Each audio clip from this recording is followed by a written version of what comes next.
다 함께 우리를 위해 십자가 지신 예수님을 찬양하겠습니다.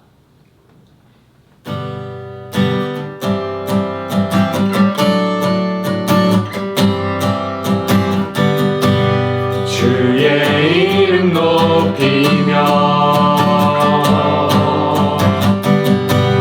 주를 찬양하나이다.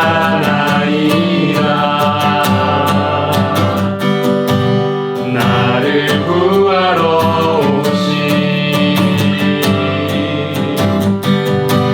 주를 기뻐하나이다.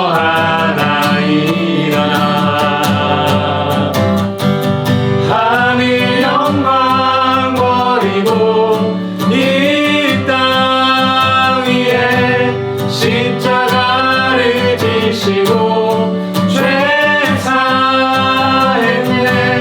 무덤에서 일어나 하늘로 올리셨네. 주의 이름 높이리.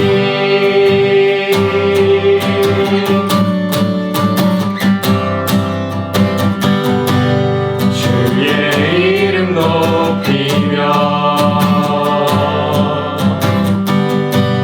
주를 찬양하나이다.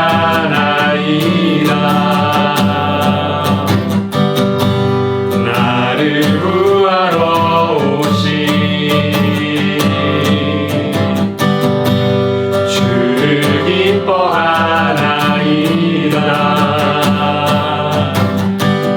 하늘 영광 버리고 이 땅 위에 십자가를 지시고 죄 사했네. 무덤에서 일어나 하늘로 올리셨네. 주의 이름 높이리.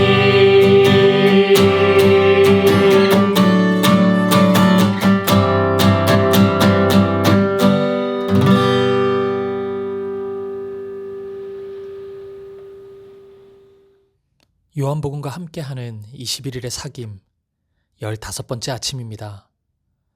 오늘 이 아침에도 하나님의 말씀을 사모하여 예배의 자리에 나오신 모든 성도님들을 환영하고 축복합니다.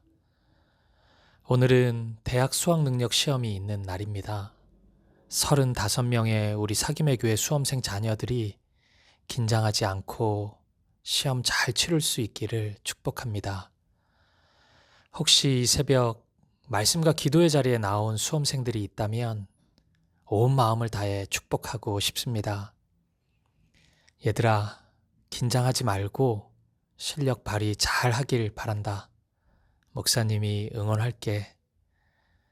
성도 여러분들도 이 하루 우리 자녀들을 위해 간절히 기도해 주시기를 부탁드립니다.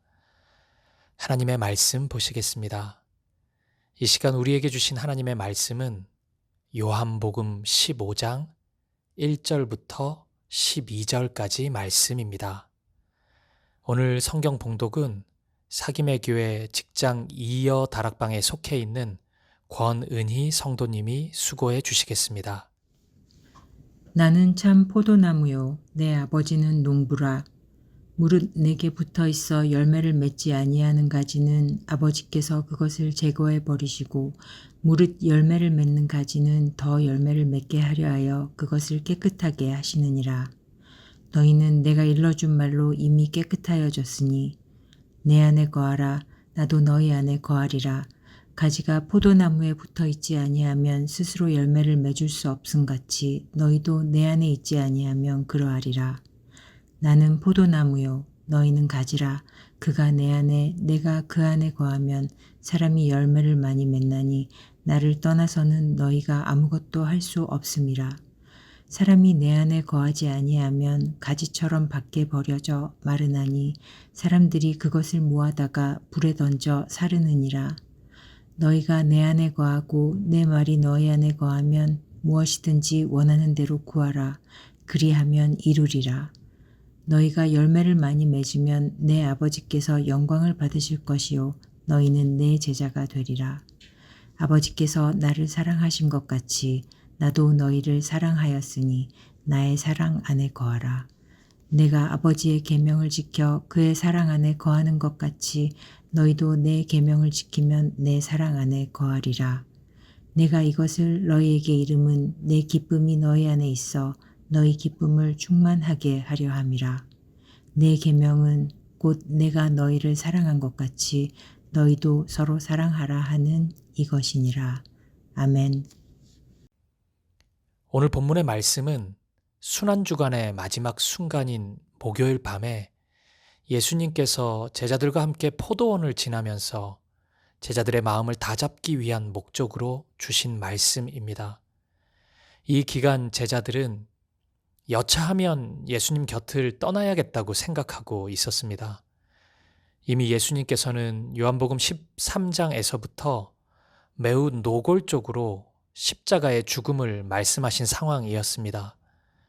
그리고 제자 중 한 사람인 유다가 자신을 팔 것과 당신의 수제자였던 베드로가 달기 울기 전에 3번이나 예수님을 부인할 것을 예언하신 상황이었습니다. 제자들의 머릿속에는 예수님이 정말로 십자가에 죽으신다면 예수님 곁을 떠날 수밖에 없지 않나라는 생각이 조금씩 스며들고 있었습니다. 오늘 본문의 말씀은 이러한 상태의 제자들에게 주신 예수님의 말씀입니다. 본문의 말씀을 요약하면 이렇습니다. 너희와 나의 관계는 그 어떤 것으로도 끊을 수 없고 해체할 수 없는 관계다. 나는 포도나무이고 너희는 나의 몸에 접붙임되어 있는 가지이다. 사랑하는 여러분, 이처럼 든든하고 힘이 되는 말씀이 있을까요?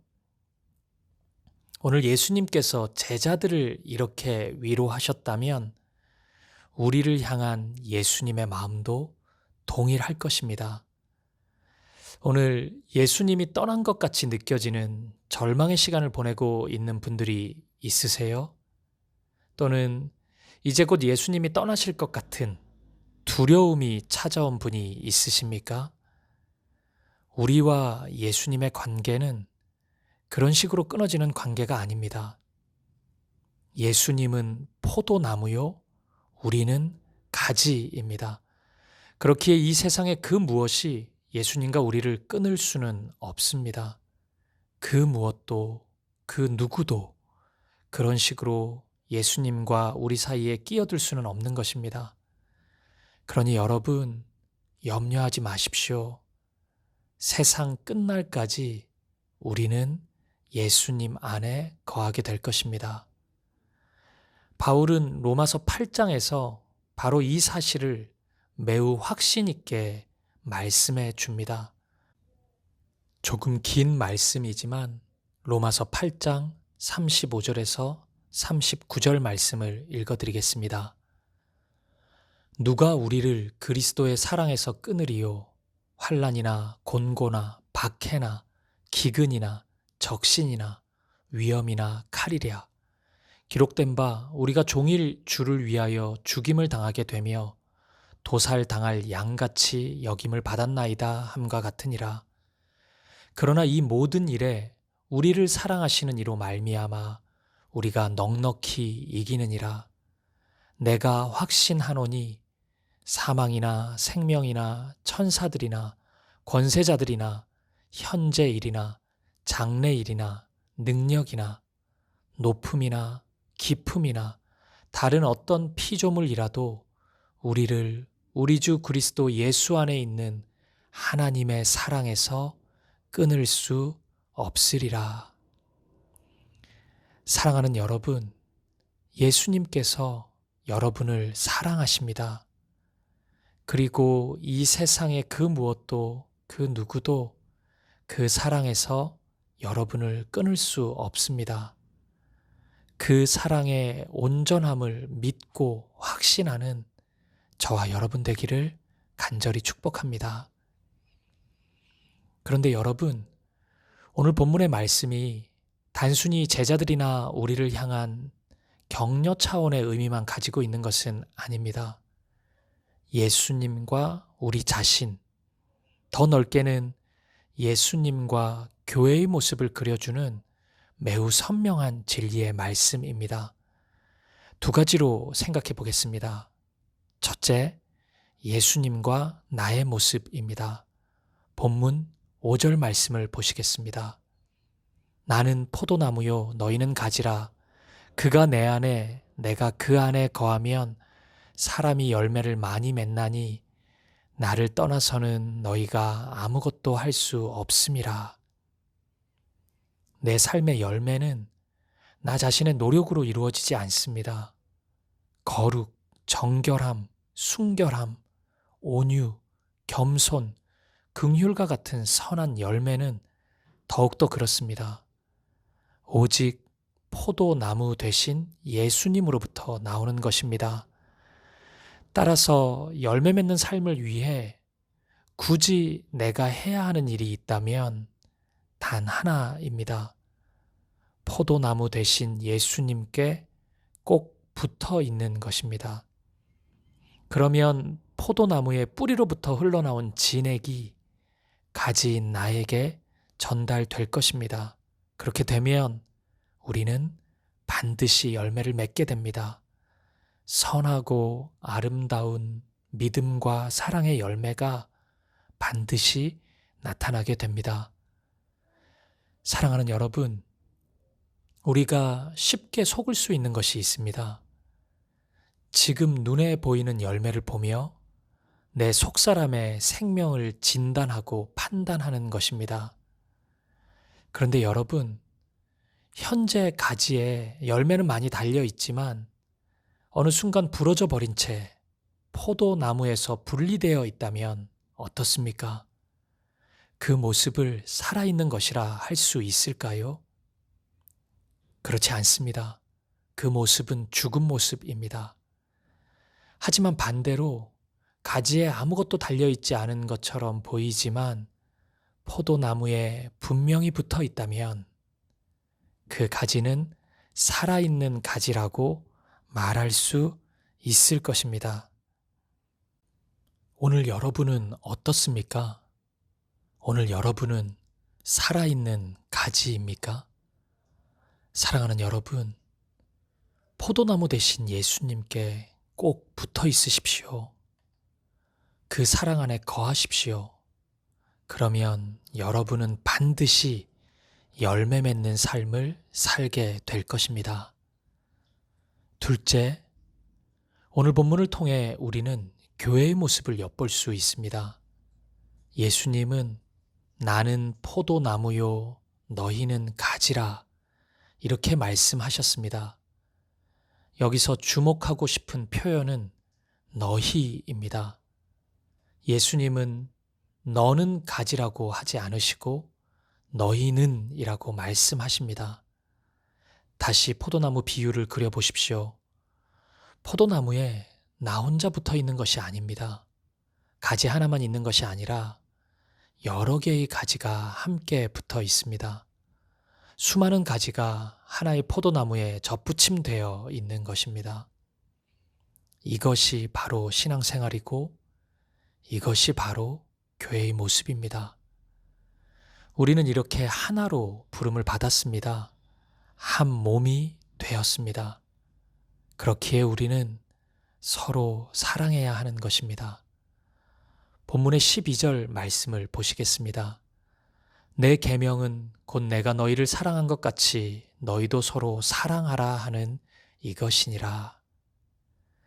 이제 왜 예수님이 오늘 본문에서 포도나무와 가지 이야기를 하신 후에 사랑 이야기를 꺼내시는지 아시겠죠? 교회는 우리로 부름을 받았기 때문입니다. 한 몸으로 부름을 받았기 때문입니다. 그래서 화요일 요한복음 13장의 말씀처럼 서로의 발을 씻어주는 것이 마땅합니다. 예수님이 나를 사랑하신 것 같이 우리도 그렇게 서로 사랑해야 합니다. 사랑하는 여러분, 이것이 바로 신앙생활입니다. 신앙생활이라는 것은 나 혼자 하는 것이 아닌 반드시 공동체적인 모습으로 시작됩니다. 하나님과 조금의 관계도 없었던 내가 예수님의 사랑으로 인해 하나님을 아버지라고 부르게 되었습니다. 그 결과 하나님의 자녀가 되었습니다. 그런데 나 혼자 자녀가 아니었습니다. 나와 같이 하나님을 아버지라고 부르는 다른 자녀들이 있습니다. 그들과 함께 나는 우리라는 정체성이 생기게 된 것입니다. 그리고 이 공동체성은 기도에도 그대로 적용됩니다. 오늘 본문의 7절과 16절은 갑자기 기도에 대한 주제를 말씀해 줍니다. 이것은 우리의 기도가 공동체적인 기도이어야 함을 말씀하는 것입니다. 우리의 기도의 지경이 어떻게 넓어지는지 아십니까? 사랑을 통해 확장됩니다. 나의 사랑이 확대되는 만큼 나의 기도는 더욱 확대되어 나아가는 것입니다. 따라서 기도할 때 나 외에 또 다른 형제 자매 그리고 우리 공동체가 생각나지 않는 사람은 불행한 사람입니다. 사랑이 전혀 자라지 못한 채 그 자리에 머물러 있는 사람이기 때문입니다. 사랑하는 여러분, 지난주일 성찬 예배부터 계속해서 서로 사랑해야 한다는 말씀이 반복되고 있습니다. 이것이 우연일까요? 혹시 아직도 용서하지 못한 사람, 사랑하지 못한 사람이 있습니까? 오늘 말씀은 여전히 머뭇거리고 있는 바로 여러분을 향해 주시는 말씀입니다. 이제 그만큼 버티셨으면 됐습니다. 하나님께 반응하십시오. 말씀에 반응해 보십시오. 오늘 당장 그 사람을 찾아가 용서를 구하십시오. 그리고 그 사람을 사랑하십시오. 도저히 못하시겠거든 지금 당장 기도해 보십시오. 포도나무 대신 예수님께 사랑의 마음을 간구해 보십시오. 예수님께서 여러분에게 용서와 사랑의 열매를 허락해 주실 것입니다. 포도나무 대신 예수님께 꼭 붙어 있는 삶, 그로 인해 사랑과 열매를 누리는 저와 여러분이 되시기를 주님의 이름으로 간절히 축복드립니다. 기도하시겠습니다. 살아계신 하나님, 오늘 말씀을 통해 예수님과 내가 이 세상의 그 어떤 것으로 인해 결코 끊어질 수 없는 관계임을 확인합니다. 예수님이 포도나무 되시고 우리는 가지가 되었음에 감사합니다. 생명의 근원이 예수님께만 있으니 오직 예수님께 접붙임되고 예수님 안에만 거하는 삶을 살게 하옵소서. 그리고 나 혼자만이 아니라 우리를 가지로 불러주셔서 감사합니다. 예수님의 생명과 사랑을 옆에 있는 지체들과 함께 나누게 하시고 형제와 자매를 위해 기도할 수 있는 우리가 되게 하옵소서. 아직도 용서하지 못한 지체가 있다면 용서하게 하시고 예수님의 사랑으로 사랑하게 하옵소서. 예수님의 이름으로 기도합니다. 아멘. 이어서 요한복음 15장의 말씀을 함께 읽고 필사하며 하나님의 말씀 앞으로 나아가겠습니다. 제15장. 나는 참 포도나무요 내 아버지는 농부라. 무릇 내게 붙어있어 열매를 맺지 아니하는 가지는 아버지께서 그것을 제거해 버리시고, 무릇 열매를 맺는 가지는 더 열매를 맺게 하려 하여 그것을 깨끗하게 하시느니라. 너희는 내가 일러준 말로 이미 깨끗하여졌으니 내 안에 거하라. 나도 너희 안에 거하리라. 가지가 포도나무에 붙어있지 아니하면 스스로 열매를 맺을 수 없음 같이 너희도 내 안에 있지 아니하면 그러하리라. 나는 포도나무요 너희는 가지라. 그가 내 안에 내가 그 안에 거하면 사람이 열매를 많이 맺나니 나를 떠나서는 너희가 아무것도 할 수 없음이라. 사람이 내 안에 거하지 아니하면 가지처럼 밖에 버려져 마르나니 사람들이 그것을 모아다가 불에 던져 사르느니라. 너희가 내 안에 거하고 내 말이 너희 안에 거하면 무엇이든지 원하는 대로 구하라. 그리하면 이루리라. 너희가 열매를 많이 맺으면 내 아버지께서 영광을 받으실 것이요 너희는 내 제자가 되리라. 아버지께서 나를 사랑하신 것 같이 나도 너희를 사랑하였으니 나의 사랑 안에 거하라. 내가 아버지의 계명을 지켜 그의 사랑 안에 거하는 것 같이 너희도 내 계명을 지키면 내 사랑 안에 거하리라. 내가 이것을 너희에게 이름은 내 기쁨이 너희 안에 있어 너희 기쁨을 충만하게 하려 함이라. 내 계명은 곧 내가 너희를 사랑한 것 같이 너희도 서로 사랑하라 하는 이것이니라. 사람이 친구를 위하여 자기 목숨을 버리면 이보다 더 큰 사랑이 없나니 너희는 내가 명하는 대로 행하면 곧 나의 친구라. 이제부터는 너희를 종이라 하지 아니하리니 종은 주인이 하는 것을 알지 못함이라. 너희를 친구라 하였노니 내가 내 아버지께 들은 것을 다 너희에게 알게 하였음이라. 너희가 나를 택한 것이 아니요 내가 너희를 택하여 세웠나니 이는 너희로 가서 열매를 맺게 하고 또 너희 열매가 항상 있게 하여 내 이름으로 아버지께 무엇을 구하든지 다 받게 하려 함이라. 내가 이것을 너희에게 명함은 너희로 서로 사랑하게 하려 함이라. 세상이 너희를 미워하면 너희보다 먼저 나를 미워한 줄을 알라. 너희가 세상에 속하였으면 세상이 자기의 것을 사랑할 것이나 너희는 세상에 속한 자가 아니요 도리어 내가 너희를 세상에서 택하였기 때문에 세상이 너희를 미워하느니라. 내가 너희에게 종이 주인보다 더 크지 못하다 한 말을 기억하라. 사람들이 나를 박해하였은즉 너희도 박해할 것이요 내 말을 지켰은즉 너희 말도 지킬 것이라. 그러나 사람들이 내 이름으로 말미암아 이 모든 일을 너희에게 하리니 이는 나를 보내신 이를 알지 못함이라. 내가 와서 그들에게 말하지 아니하였더라면 죄가 없었으려니와 지금은 그 죄를 핑계할 수 없느니라. 나를 미워하는 자는 또 내 아버지를 미워하느니라. 내가 아무도 못한 일을 그들 중에서 하지 아니하였더라면 그들에게 죄가 없었으려니와 지금은 그들이 나와 내 아버지를 보았고 또 미워하였도다. 그러나 이는 그들의 율법에 기록된 바 그들이 이유 없이 나를 미워하였다 한 말을 응하게 하려 함이라. 내가 아버지께로부터 너희에게 보낼 보혜사 곧 아버지께로부터 나오시는 진리의 성령이 오실 때 그가 나를 증언하실 것이요 너희도 처음부터 나와 함께 있었으므로 증언하느니라.